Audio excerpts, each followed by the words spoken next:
get started.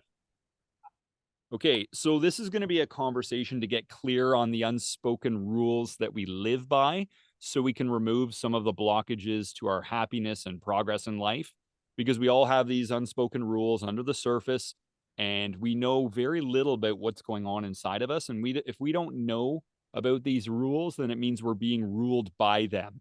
So we want to find and maintain greater satisfaction and fulfillment in life by switching up these rules to create a better focus for us and setting up the rules in life so that we can actually win. Because sometimes we have these unfair rules that can just never be satisfied. Okay. So we'll start off with, and we're going to go through 4 today. Okay.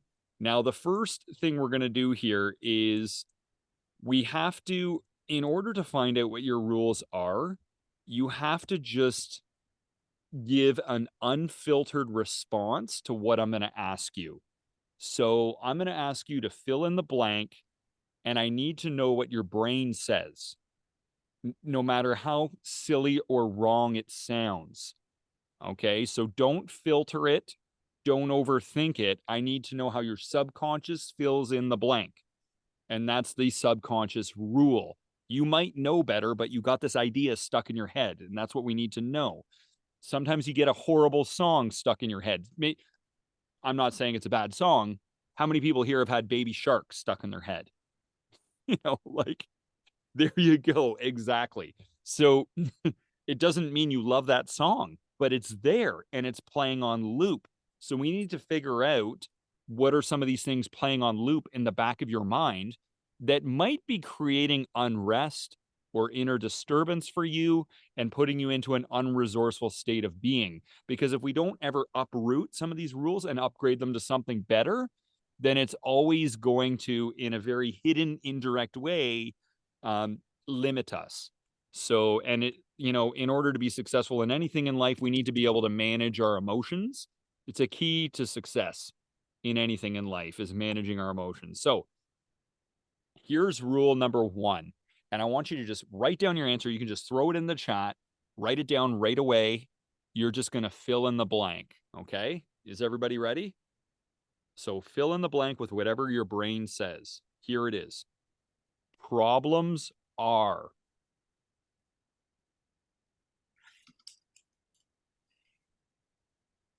So how does your brain fill in that blank? And sometimes it would be like problems are punishment, problems are never ending, problems are bad things that come out of nowhere, you know, problems are something we have to put up with, problems are an inconvenience.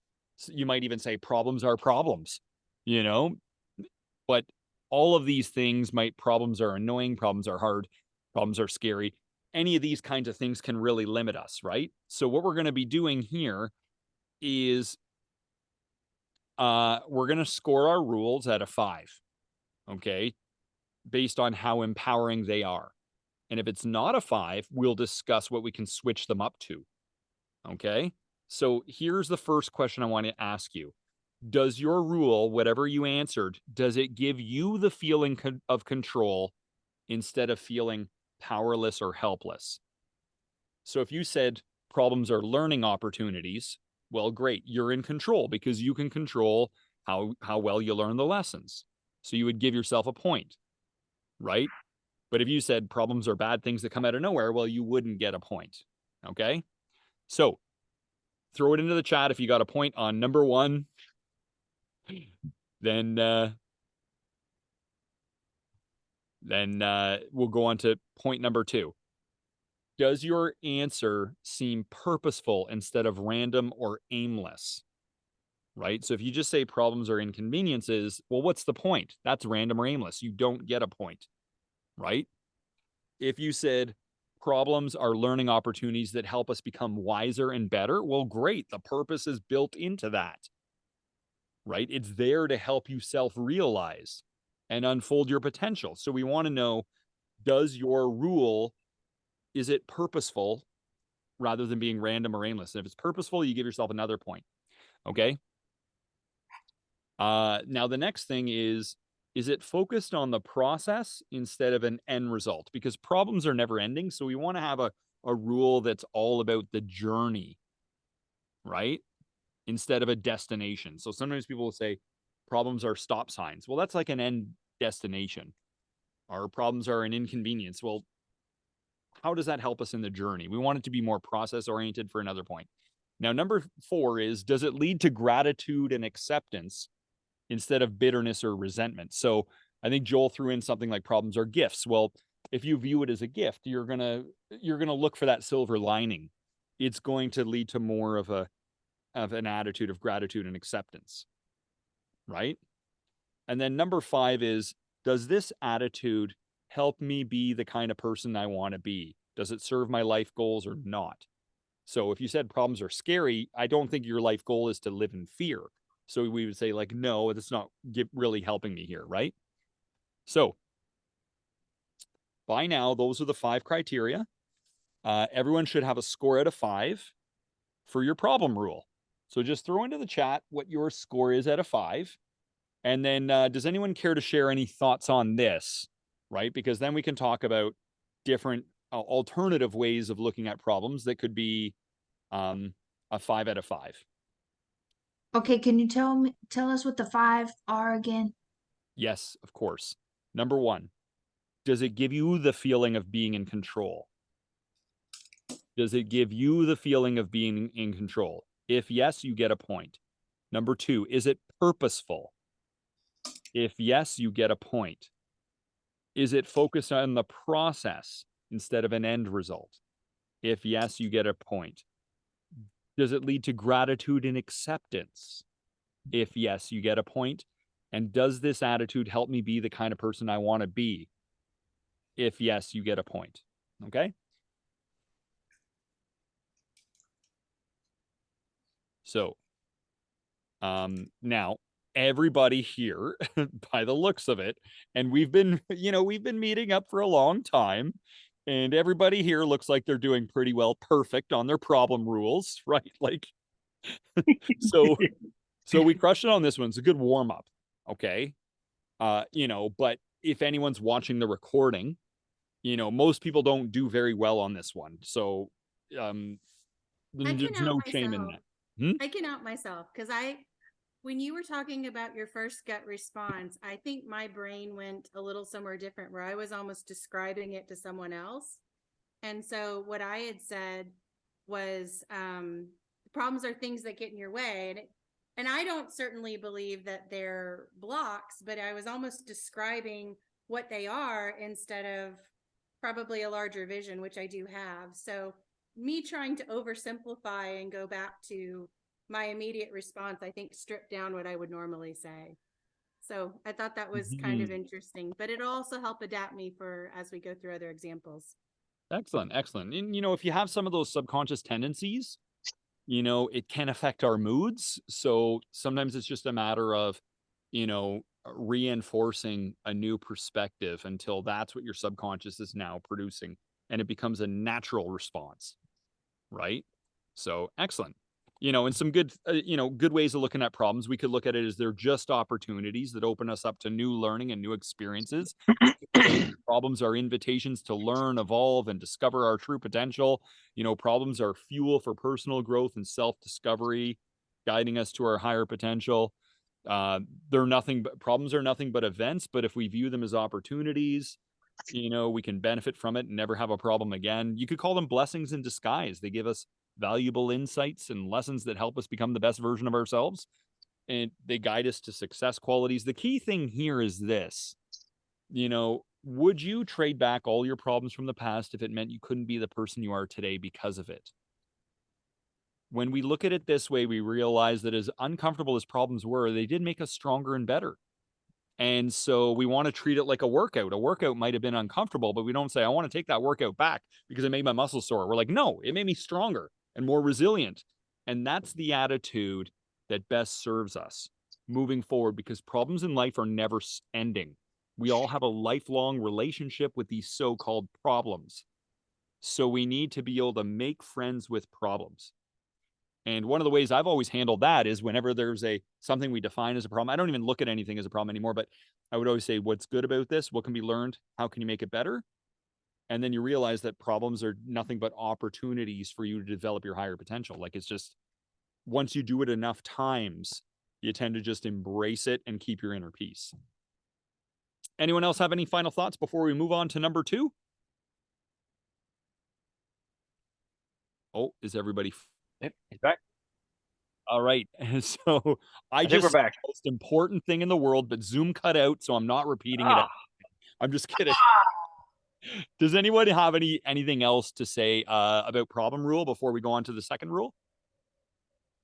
Nope, we're good. Okay, let's go on to number 2. Number 2. Okay, I want you to finish this sentence. Remember, just let your mind go blank. I want to know what your brain says. What's your subconscious going to say here? No filter.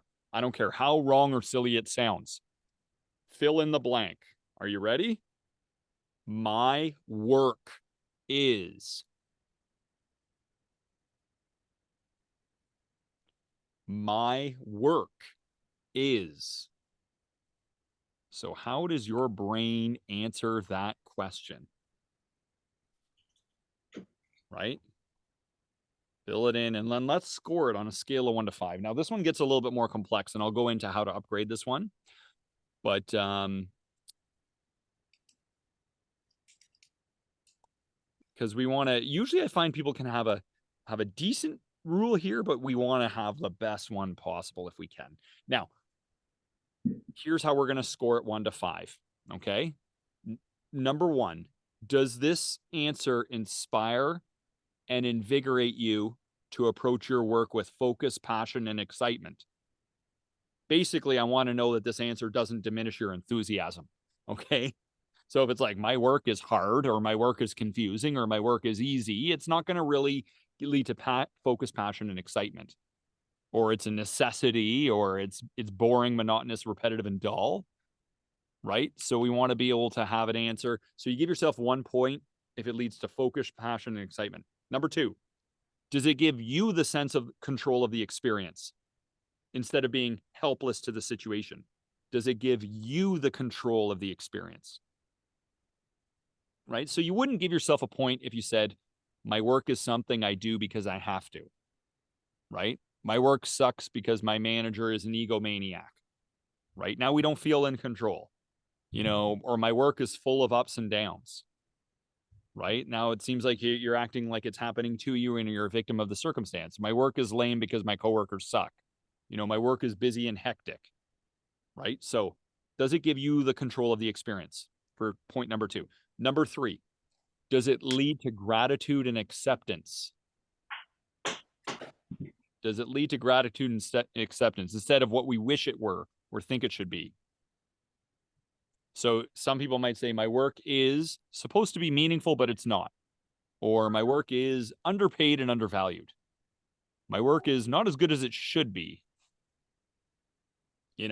Rather than viewing this that wherever our karma places us, that's where we must be grateful to serve.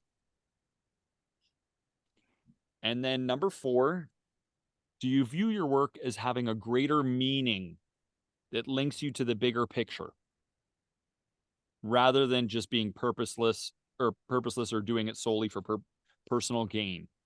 Does this somehow lead to you viewing your work as having a greater meaning that links you to a bigger picture? Right? So if somebody says, my work is a grind until it's over, we wouldn't give it a point. If somebody says, my work is amazing, well, that doesn't really connect us to a greater meaning, right? It's a positive answer, but it's not as uplifting as it could be, So, and then number 5 is, does the rule emphasize becoming or being the person you want to be?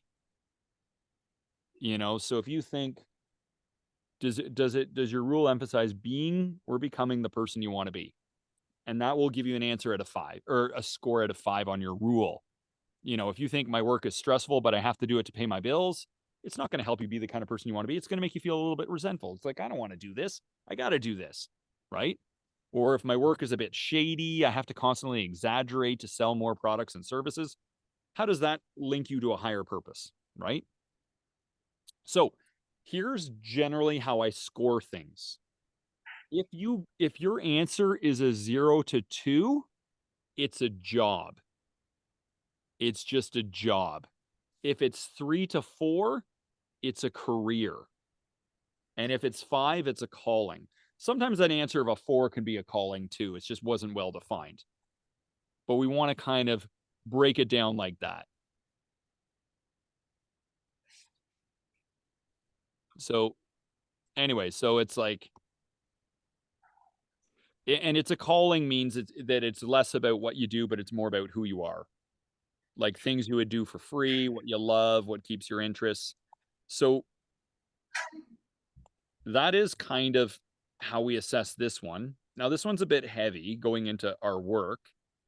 And I generally, when it comes to upgrading our rule on work, I have 7 categories. So I say, you know, do you want to base it around self-discovery? If it's self-discovery themed work rules that you want to be a 5 out of 5, you know, you might say my work is an opportunity to accomplish many tasks and grow personally and professionally, you know, like so I can serve a greater good in the world. It could be service. Category 2 is service-oriented work rules. And for service-oriented work rules, it could be my work is my love made visible. It's a chance to improve people's lives, help them solve problems, and be kind to those who are struggling.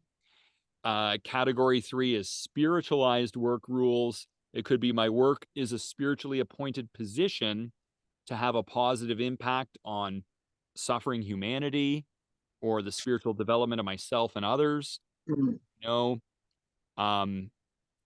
or my work is an opportunity to serve and deepen my relationship with the higher power and feel their satisfaction, the satisfaction of the higher power in what I do. Or my work is a mission from a higher power to spread love and wisdom and help others get more in touch with their higher divine nature, right? That would be a spiritualized work rule. You know, category 4 is it. Category 4 I use for if somebody strongly dislikes the work they do. Then I say, you know, my work is an opportunity to cultivate self-control over my frustrations, foster humility and creativity, and confront challenges of learning, you know, to appreciate what I might not naturally gravitate towards. Or it's an opportunity to learn to love what I do by focusing on everything I appreciate about my job every day until eventually it feels like my dream job. So I try to at least give somebody a more empowering view there. Now, category 5 would be a special category if your coworkers or clients give you trouble. Then I go with a rule from this category, which could be through my work, I'm presented with an opportunity to cultivate patience, acceptance, compassion, and empathy, especially when dealing with challenging individuals who have offered a valuable chance to strengthen these qualities to a greater extent. So it helps us appreciate the difficult coworkers and clients by viewing this as a character boot camp, right? And going into your work with that attitude helps us embrace it like you would in another boot camp. It's like, it's not about it being comfortable. It's about personal progress. So that's where we want to shift it. Category 6 is, you know, if you work for an organization with corrupted morals and values, you might have a difficult time with your work rule, right? So you could say, you know, my work is a test to stay true to my moral, ethical, and spiritual values, even if I have to sacrifice career advancement to keep my conscience clean, right? Viewed from a higher perspective, we might say like, you know, this is really going to test what I stand for. Or it's a gratitude enhancer for when I eventually progress to working for an organization with strong morals and values. I'll appreciate them all the more after having gone through this experience, right? And then category 7 is, you know, if your work is what others expect you to do instead of being true to yourself, then you could just say, let's say you became a doctor because your parents wanted you to be a doctor or a dentist or something, and you just went along because you were putting somebody else's happiness before your own. You could say, my work gives me a chance to prioritize my own happiness, acknowledge my individual purpose, and appreciate the talents, skills, and gifts I can offer the world.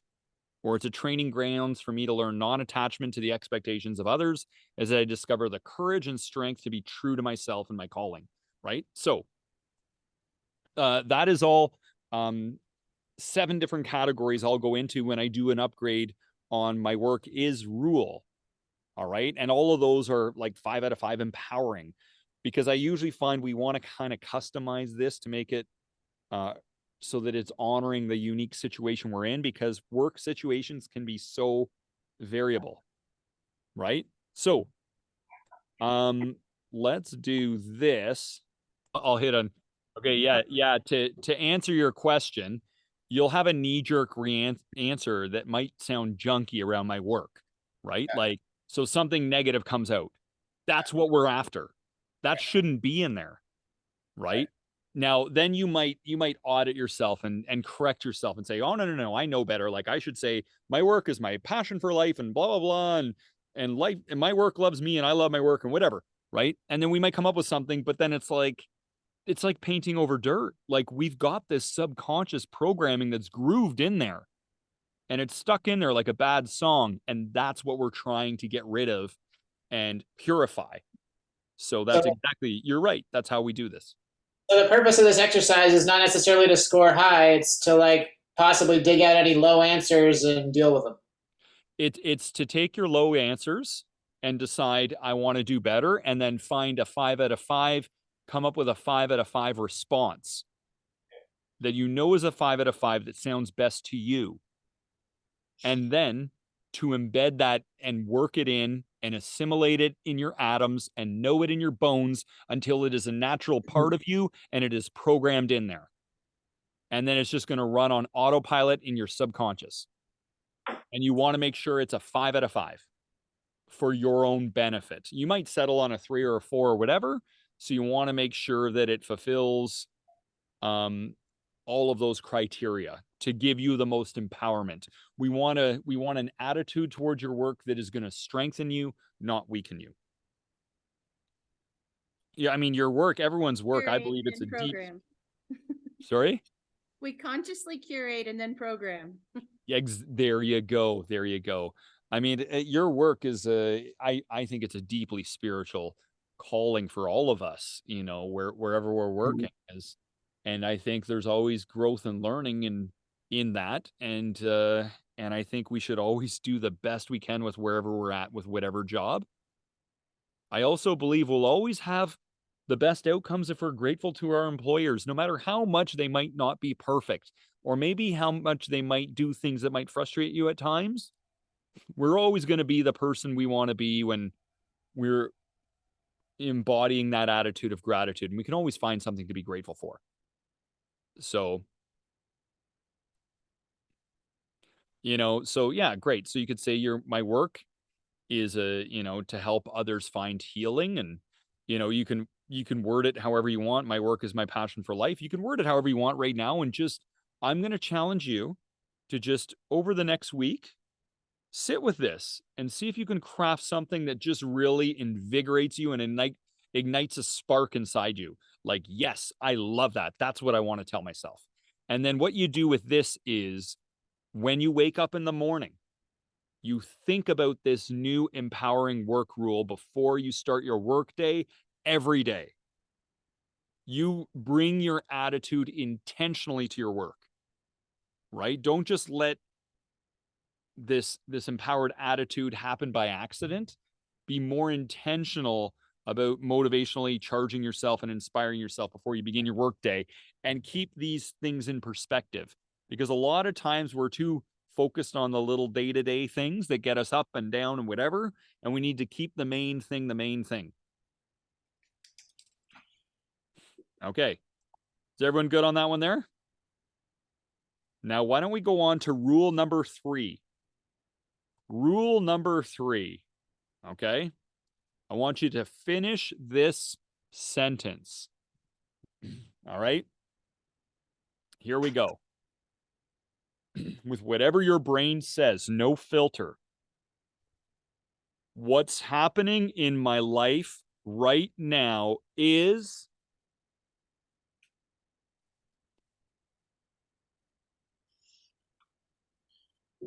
What's happening in my life right now is... And so people might say things like, a lot of unknowns are happening, or there's a lot of drama, or it's exhausting, or it's confusing, or it's, you know, there's a lot of uncertainty, a lot of struggle, or what's happening in my life right now is not good at all. Like, people can answer this in many different ways. It's a lot of pressure, a lot of obstacles, a lot of injustices, a lot of work. It's overwhelming. What's happening in my life right now is overwhelming. These are the common responses I hear on this. Okay. So if you're willing, throw your answer into the chat so we can kind of understand where everybody's at. And I can kind of speak to where everybody's at with their responses. And then we will score it 1 to 5.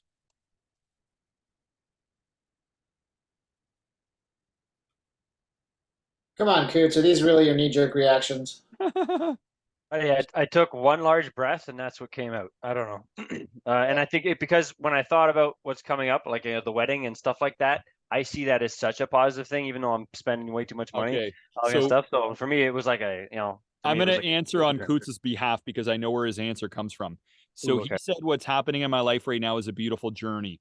There was one moment many, many years ago when Coots and his long-term girlfriend broke up. And he came over to my house and we hung out in the backyard. And I said, you know what, Coots, what's happening in your life right now is a beautiful journey. And he was like, what? And I said, it is a beautiful journey. Do you remember that, Coots? Yeah, now I Playing do. video Thank games you. in the backyard. Well, And I it got told in him there somehow, right? Absolutely. that's how that answer got stuck in his head. You're Because so what was right. happening in his life at that time seemed Yeah. unjust, seemed unfair, Yeah. seemed everything else. And I hung out with him. I hammered him with that message. Yeah, This so is what's true. happening right now is a beautiful It's journey. And I so hit him with that. true. And so Yeah. it's really funny to see that come out full circle because he may not know Wow. how that answer got in there. Right? It was the right thing to write down and how I feel. So Yeah, it was, yeah. He was that's like, too funny. it's like getting a song stuck in his head. I got this Yeah. stuck in his head many, many years ago. And now that he's getting married and everything else, you can Yeah. see that it has been a beautiful journey to lead him to where he is. So that's why I was like, that does sound like a bit of a hack answer. And I think I might be partially to blame for his response because I remember that conversation. It's just good teaching. I can already tell you that's my key takeaway tonight. What? That was a beautiful full circle moment. I love It when was. things like that Yeah. happen. Yeah. Definitely is, man. That is literally like 9 or 10 years ago. And I came over to your place and we sat on your balcony. And now as soon as you said, hey, I told you, like, oh yeah, that's where I get that language from. Right. And it was funny because when I said that to him, he was shocked because most people say, oh, this is so unfortunate, everything else. And he's almost like, because I remember he was like, what? A beautiful journey. And I'm like, yeah, hear me out. And it was just kind of like, we had a great conversation hanging out in my backyard. Yep. But 'Cause it's I was that trying- imprinting and those seeds that were planted and seeing it come full circle. That's the best moment of the night. Yeah. And it also Thank you goes for to show, sharing. how we all influence each other in very indirect ways. And we don't even know the influences we have on each other. Right. And that's the importance of social diet and who you're spending time with and stuff, because some people might program some junk into your mind. Right? Like, oh, it's never your fault. Find someone to blame. And then these ideas get stuck in our head like a bad song. Right? So, those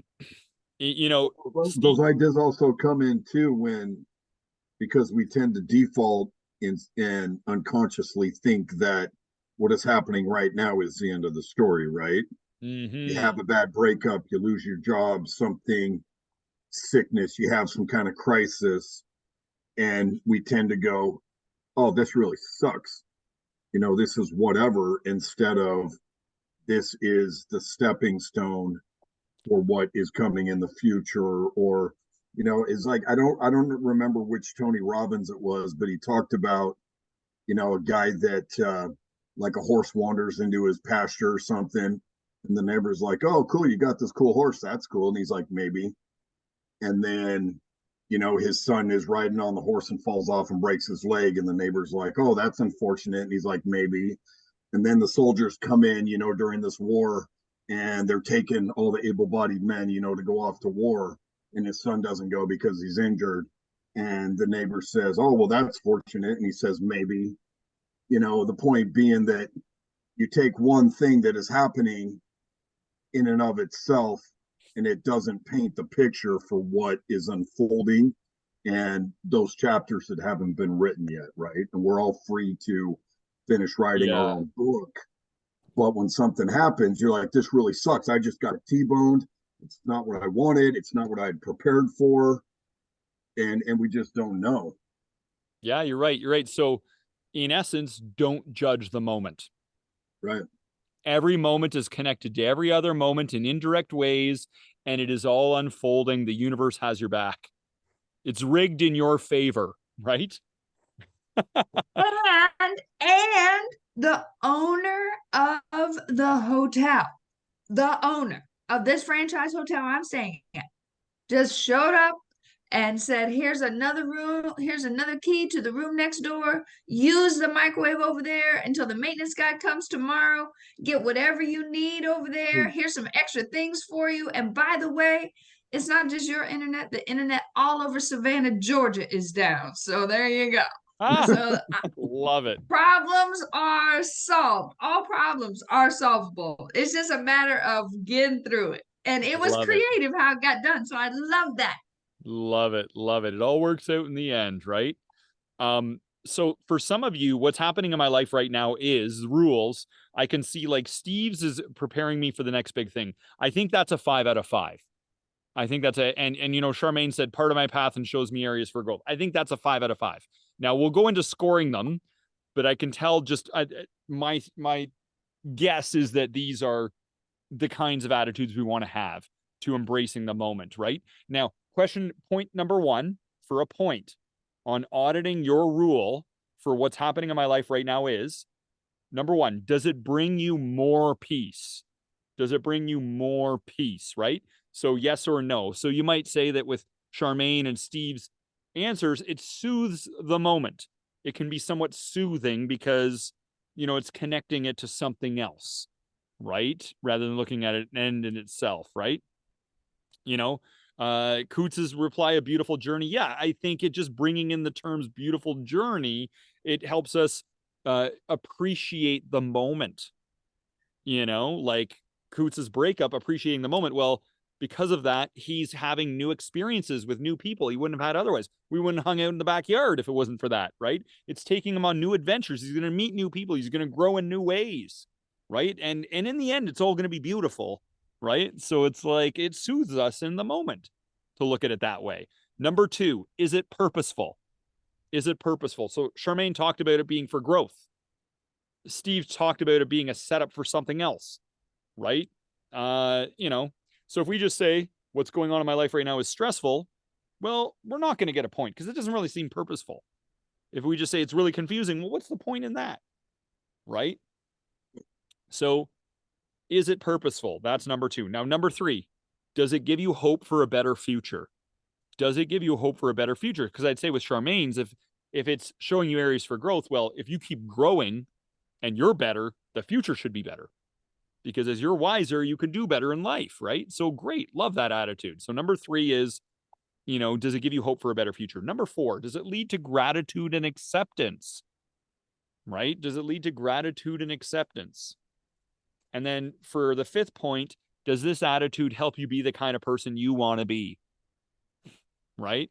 Does it help you be the kind of person you want to be? So Coots, when you say it's what's happening in my life right now, it's a beautiful journey. Does that help you be more at peace and more present in the moment and more appreciative and grateful? Yeah. When you were going down the list, I was just like, I'd already written that helps me with acceptance. And then we came down to, you know, seeing gratitude and acceptance. Of course it does, because if I see it as that beautiful journey, and I know that things can come out in a beautiful way from this journey, that the acceptance, I think, is just so big.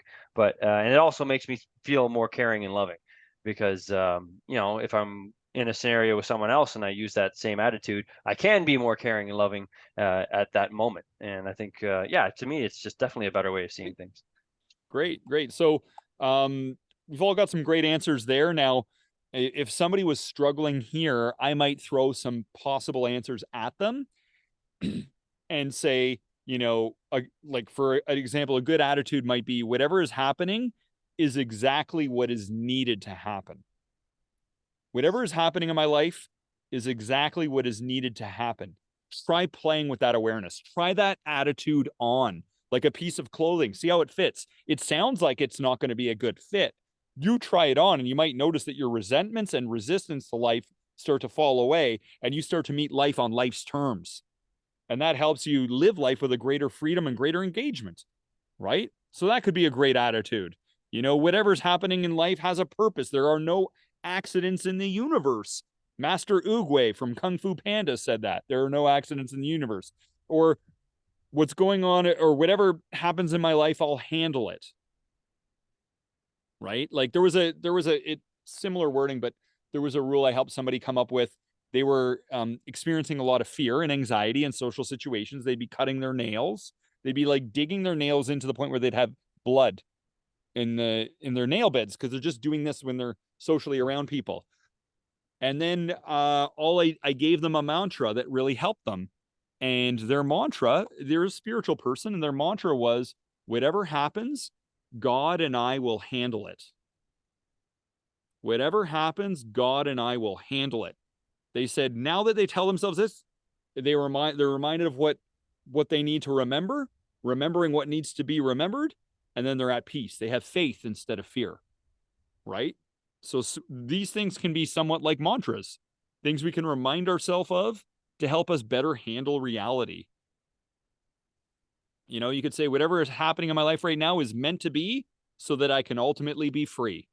You know, whatever's happening in my life right now is exciting and positive if I look at it the right way.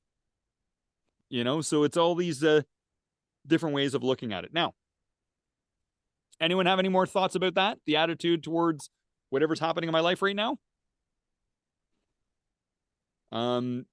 Now we'll go on to category 4, final category of the night, which is this. Okay. So we've been working our way up to this one. Fill in the blank with whatever your brain spews out. Okay. It's not a good answer. Excellent. You have an even greater opportunity right now in your life to give yourself a greater answer on this and embed a very empowering rule for your life. Okay. Everyone ready? Here's what it is. Fill in the blank. The purpose of my life is. The purpose of my life is.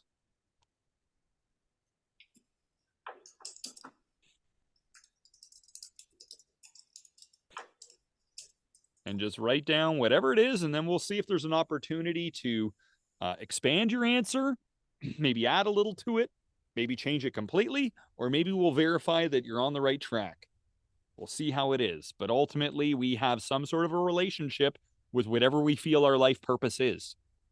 And that can be strengthening us or weakening us, or it can be somewhat neutral. But the whole purpose of this drill is to get to some of these underlying rules we're living by and upgrade them to all be as strengthening as possible. Okay, now here's how we're going to score it. Okay, here's how we're going to score it. And you don't need to have this exactly in the wording, but I want to know that the wording at least implies some of this stuff to you. So number 1, will this focus you on learning and evolving?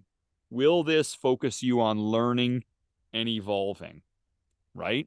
So somebody says the purpose of my life is, I don't know. Somebody said that when I did that, right? Doesn't really focus us on learning and evolving, right? But if you said, you know, or somebody said to seek happiness through money, sex, and entertainment and drugs and booze. I don't know if that's going to help us learn and evolve, right? You know, so we want to have some sort of a piece of that in there. Now, number 2, will this focus you on loving people, nature, and the beauty of life? You know, if you said the purpose of my life is to do whatever I have to do to get ahead, well, where's the love piece, right? Like we want to have some sort of a love piece involved in there. Or I just don't think we'll ever be fulfilled without it. Now, number 3 is, will this focus you on enjoying the journey or creating an inner sense of calmness? Now, it doesn't have to say anything explicitly, but do you get the sense that this rule does satisfy that criteria? You know, somebody said when I gave them this one, they said, the purpose of my life is to build up a big nest egg to enjoy in my retirement. They said that. They were also in a toxic relationship with a narcissistic, gaslighting, whatever kind of guy. And they wouldn't leave him because their purpose in life was to build up a nest egg for retirement. And they didn't want to have their finances get split through a divorce. So they were remaining in a very toxic relationship, as they claim it was. But it's because their life purpose rule was not serving their happiness, right? It was all about security and not happiness. That was the greater priority, security as they thought. I don't think financial security is true security anyway. You know, I think an extraordinary mindset can give us true security, but that was where they were at. Number 4, will this focus you on leaving a legacy or having a positive impact on others? You know, if you said the purpose of my life is to be a millionaire, is that really a legacy or an impact on others? You know, a lot of people become millionaires by doing a lot of bad things and ripping people off. Is that really leaving the world a better place? You know, somebody might say,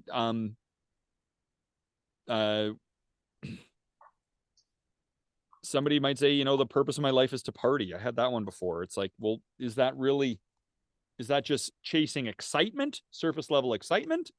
Or is that something deeper, right? I am, you know, what's happening in my life right now is a little bit of rain, and the plants need it because apparently it's been like a drought here, but I don't particularly need it. So I'm just going to transition inside. If you all bear with me for a second.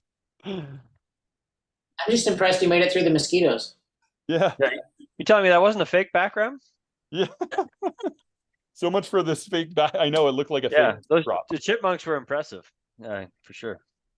Yeah, it looked like a fake backdrop there for sure. So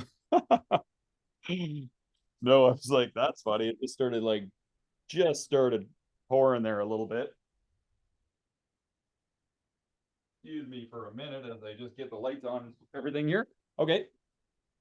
Oh, don't worry. I brought some of the mosquitoes in with me. Nice. They need some love too. They feed the birds. And when I give blood to mosquitoes, I just think, you know, I have more beautiful birds to appreciate now because they eat the mosquitoes and the frogs.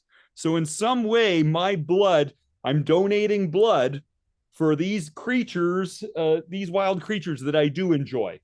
You know, the mosquito is part of the frog and the birds that I enjoy and love. So I just have to appreciate they play a role in creation's grand plan. All right. So, and you know, the other benefit of the mosquitoes is they make it somewhat uncomfortable for us, which is a good thing because, you know, as uncomfortable as this world is, people often forget there's a greater reality before and beyond this one. Imagine this world was more comfortable, we would forget even more. We'd be suffering from spiritual amnesia, right? So it's good to have these things that can help compel us to have healthy detachment to this reality. Anyways, never in my life have I hesitated to kill bugs until I started hanging out with you. Now I'm like shooing flies out and stuff. What have you done to me? Oh no! Just kidding. It's oh no! It's part of your beautiful journey. I know. I think of you, and I'm like, why am I saving this thing? And like slowly taking it outside and putting it on a leaf. I'm like, yep. Feels better than killing it, actually. All life matters. That's what it feels good when you save it. Killing it. I mean, we have to be practical in our ideals, you know. So there comes a time and a place when, you know, you have to be practical about things. But in general, Django kills them. I'm happy. That's nature. Like my cat. If you get that, then it's perfect. Right? Okay. Number 5 for this is, will this focus you on spiritual growth and progress? Your purpose. Will this focus you on spiritual growth and progress? Now, I think the important thing here is that ultimately we shouldn't neglect the spiritual dimension, or when you get to the end of your life, you'll feel like you haven't really lived and you'll feel lost and confused. So I really feel strongly that if your purpose does not in some way respect the spiritual dimension, that it's going to come back to haunt you later on, maybe even on your deathbed when you're like, where am I going next? Right? A lot of deathbed regret. So I feel like having that spiritual priority is going to be necessary and in your best interest for your happiness, right? So I generally try to, well, first of all, who cares to share anything about purpose of life rule so far? And then I'll go into some sample answers. Anyone have any thoughts? I just put to live and grow, and I did it quickly. And then as soon as you started talking, you said love, and I'm like, oh, to live, love, and grow would be kind of my reestablished version of that. But I was trying to look at how does that relate to a spiritual aspect. I don't know I guess love and growth kind of to me seem that sort of direction. Yeah. I think so. I think that is you unfolding, right? So you could say live, love, learn, and leave a legacy, and include that in there. And your legacy might be not necessarily something you leave on the outside, like a building, a statue, a charity. It might be your legacy might be something you leave inside of other people through your interactions with them and your influence on them. Like that can be your legacy. It can be non-tangible. Your legacy is the example you set and the influence you have, right? And what values you represent in life, making people feel like they matter, helping people focus on what's really important in life, getting them to believe in themselves, seeing their highest potential when they don't see the highest potential in themselves. So you can make it about all these things, right? Love it. Love it. You're on the right track, and you can just twist it and tweak it however you like it, man. I like that. Yeah, it made me think of that. Once you've made your way to the top, it's your responsibility to send the elevator back down. I always like that, right? Because it's like we don't get anywhere without all of us, right? So it's sort of like, hey, I made my way up. You got to send it right back down. Give back to get other people to come back up. I always like that. I don't know. Love it. Love it. Anyone else have any thoughts on purpose rule? I think it's just a reality check. If you're looking for the unconscious immediate response, it may not fully, you may not able to fluff it out like that because it's the first thing that comes to you, right? But I put down that, the purpose of my life is to love. But then as I was thinking a little bit more about it, I went back to my phone because I have certain things written down, and it says, love is my deepest purpose. My mission is to love and thereby bring more love to the world. Nothing is more important than love, to love our creator, to love others, to love creation, to love myself. And these chords strand together to connect me and inspire me to do great things in love. And so I think it's good that I know this, all of this, and it's here. But when you got to answer it right now, is it there? And this exercise confirms for me that it is there. Maybe not in all of that, right? But the first thing that comes, and underneath it, if I flesh it out, is all of this. So I really like this exercise from the place of just the check imbalance of, is the wholeness of your being coming out in the unconscious knee-jerk reaction of life? Is there continuity? Yeah, absolutely. Love it. Pun intended. Yeah, I had an interesting, this is the first question where I instantly knew the right answer and not the surface level stuff. And it's because this is a question I look at every morning. My primary question, which was something that kind of came out of Date with Destiny, which is the purpose of my life is to, it's such and this. So I clarify for myself every day that my purpose is to serve and help others. So I think some of this stuff has to, I don't think about my work every day. So that was a more knee-jerk reaction. But some of the questions are, get at the stuff I need to work on. And some of them are like Patty was saying, it's there when you know your purpose. Excellent. Steve? I saw you unmute yourself. Yeah, no, I think this is good. I mean, I haven't really kind of gone through a series of questions like this, on this depth to really kind of, get down there and get below the surface, or even, just going this broad across the surface either. But, just thinking, I just finished reading Can't Hurt Me by David Goggins, and it's a pretty brutal book. Hearing how he grew up and his adversity and all that, but seeing the things that he purposely put himself through to push and find his limits and push past those. And so for mine, I put on there that, becoming my best self, because I can't see what that is yet. It's so far away. I have so much more potential than I realize, and that to keep,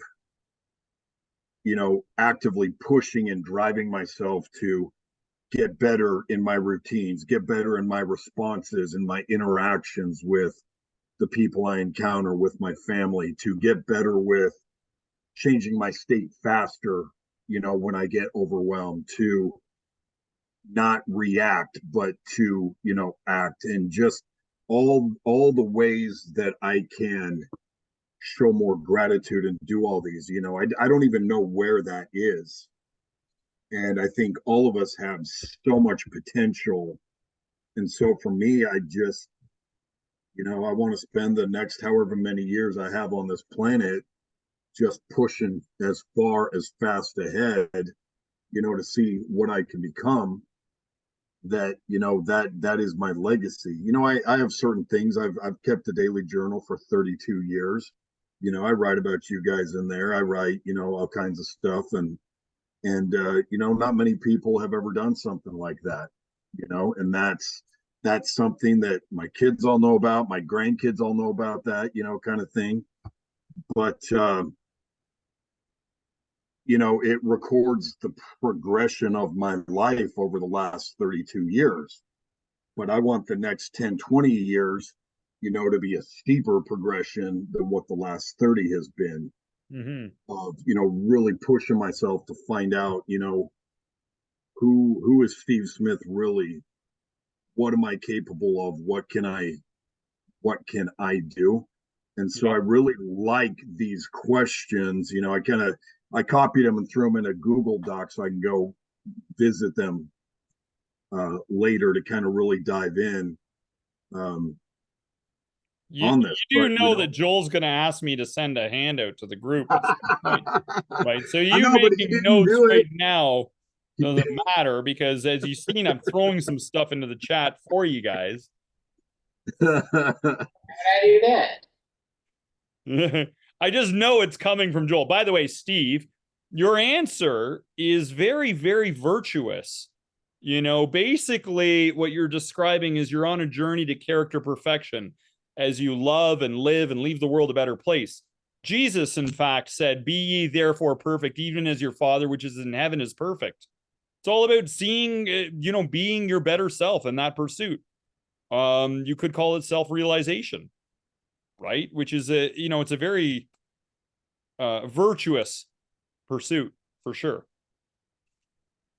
One of the things I did was I took answers and I put them in two groups for when I'm compelling, or when I'm inspiring or prompting somebody and giving them some suggestions on what to consider, because I find oftentimes when it comes to purpose, I stump people. Like, people have a more clear idea of what they're doing on the long weekend and their social plans than their purpose for their entire life, right? I'll be like, "What are you doing on the long weekend? This, and this." "Okay, great. What's your purpose in life?" "Got me." "Okay, well, maybe we should spend some time to think about that." So I split it into two groups, right? Like, there's like a little bit of the less spiritual, and then there's the very spiritual kinds of answers, right? So you could say, the purpose of my life is, it's an exciting privilege to share my gifts, talents, interests, passions, and abilities with the world while having fun and discovering who I really am and what the higher reality is, right? You could say, to awaken spiritually and grow into my perfection as I discover what I am and why I'm here, or to give love to all, feeling the love of the universe, seeing its presence in everyone, right? I mentioned, to Coots, I said, it's kind of, one answer could be like, live, love, learn, leave a legacy, and find and be in union with God and fall even more in love with God. So it's got a spiritual, that answer has a spiritual piece to it as that becomes more of a priority for people.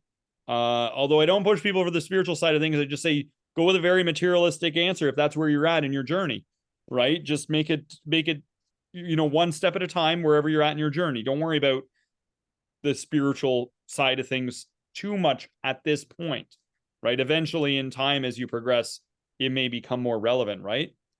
So it could be to elevate others around me, demonstrate through, timeless spiritual principles, and discover genuine, enduring happiness.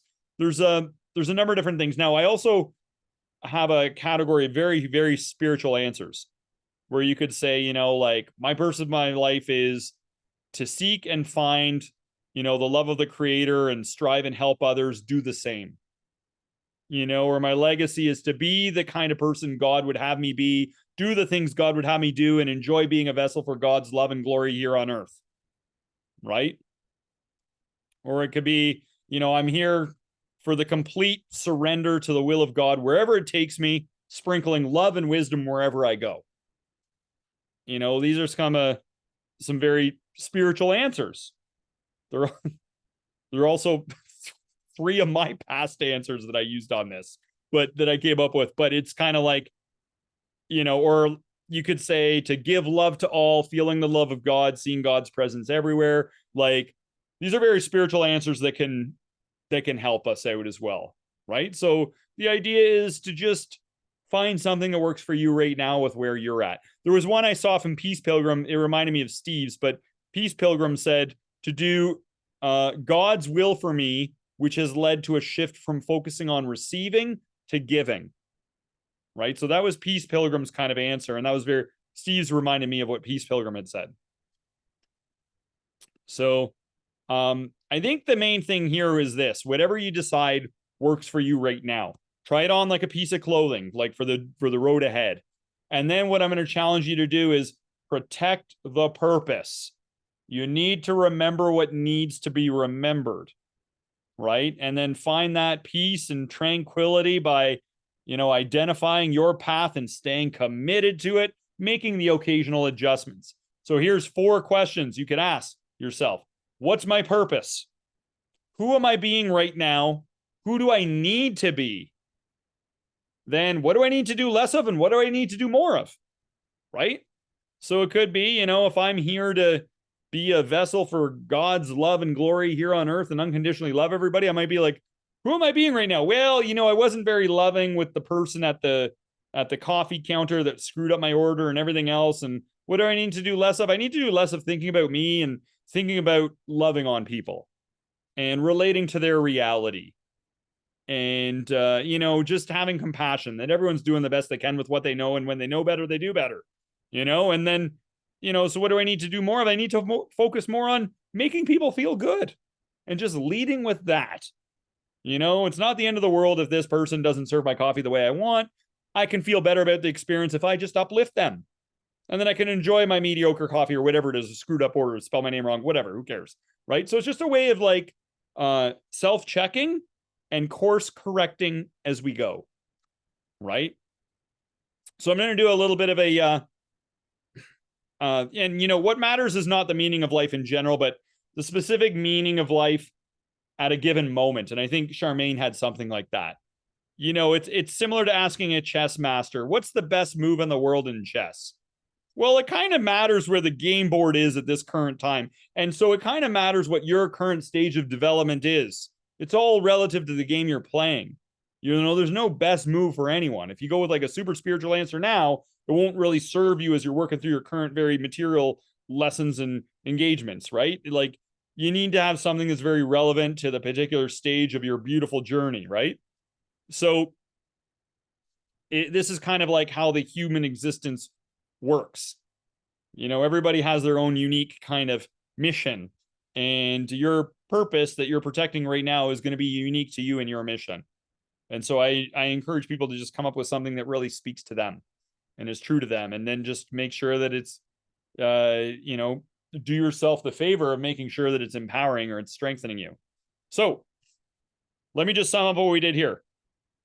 Okay, so we're realigning the underlying rules we live by. So the first rule is problems are. We all have a lifelong relationship with problems. We want to make sure that we look at problems in a way that empowers us and strengthens us from within, looking at them ultimately as opportunities for us to become wiser, better, whatever, rather than looking at them as bad things and inconveniences and looking at problems as problems, right? And then the next one we went into is my work is. We all have somewhat of a relationship with work, you know, so we want to have an attitude that helps us really engage it with a meaning in a meaningful way, even if it's not what we wanted. Maybe we can work on our expectations. And this is a character boot camp for us to work out and purify some of the parts of us that are just making us not be at harmony with our current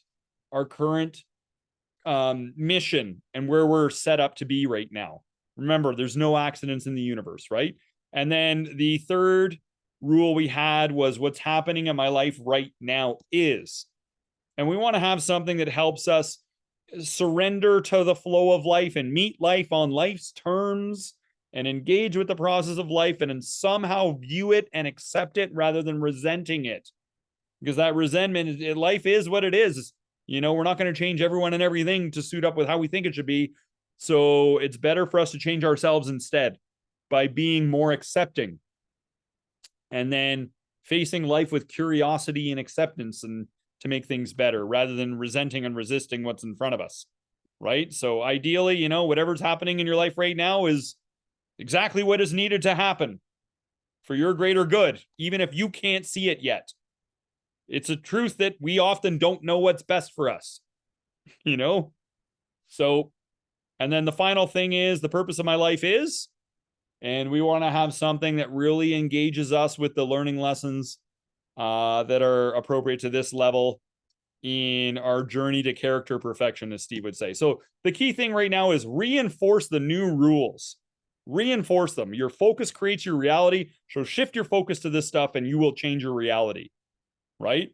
Focus on how, like, really reinforcing these things, you know, and then apply these rules in your life. Make deliberate experiments with these rules. Really live these rules, right? Catch yourself in the moment if you're breaking any of these things and correct yourself.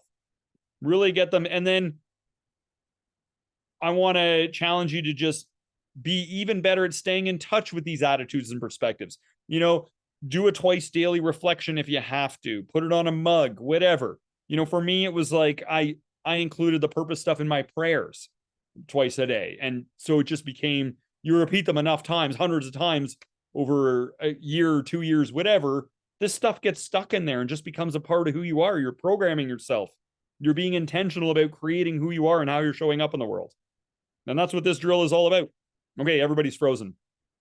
I feel like I'm just talking to myself right now. All right, where is this? Coming back at us like a full speed. You know, I just said the best thing ever, and I'm never going to repeat it ever again. So, you know, forget that. Forget that. I just went through this conclusion. I'm like, nobody's blinked in 2 minutes. Nobody has blinked in 2 minutes. And you know what? I've either really got them captivated or forget that. Yes. The mosquito. Chris, you're there. Good to hear from you. The mosquitoes got them. Okay. Final. Why don't we go into I said a whole bunch of things about reinforcing the rules and living by them and staying in touch with them, remembering what needs to be remembered. Let's go into final thoughts, key takeaways. Coots, let's start with you. Final thoughts, key takeaways. I was just actually saying when we were on that quick pause there, what I really liked is that even as we've been talking, we did them pretty quickly, but it gave me time to sort of look at each of them and be like, hey, that's kind of small and not really, you know, not very specific. Like, you know, like, could I be more vague is kind of how I said it to myself. So I added a lot to it and sort of expanded a lot of them. And that seems to give them a little bit more oomph and meaning. Excellent. Great. Yeah. Great. Charmaine, final thoughts, key takeaways. I'm still going back to, I like that whole, you know, circle earlier of the thing that you said to Coots, like, what'd you say, like 9 years ago? I think it just reinforces for me the idea. I thought he was going to reference it. I thought he was going to say, remember Fox? He said that to me. I'm like, because he was repeating it and saying how, like, laughable it was that I was putting Well, that. as soon as you know, said on it, a I breakup. remembered. I was like, oh yeah, I remember the journey, because I remember shaking my head and like, what kind of journey? This journey. What about you? You know, so Yeah. it's so funny 10 years later. But you do realize that's what you held on to. It was the small phrase you held on to, not the bigger one. So I think having both has value. One that's like a shortcut version of what has that larger meaning for you, and then maybe the deeper one. And Patty had the same kind of thing as well, where love is what came out of her, but then she also has this longer thing written where love is kind of what's the piece that holds all those threads together. And so I think it's good and valuable for us to have both things that we hold on. One just being that quick subconscious trigger that we come back with when we hear a phrase. Mm-hmm. Yeah, love it. Love it. Joel, how about yourself? For me, it's a couple of things. It's, going back to, the quality of life is based on the quality of the questions we consistently ask ourselves. And I've been noticing that a lot lately, that I have to ask better questions and phrase things in ways that are empowering rather than disempowering.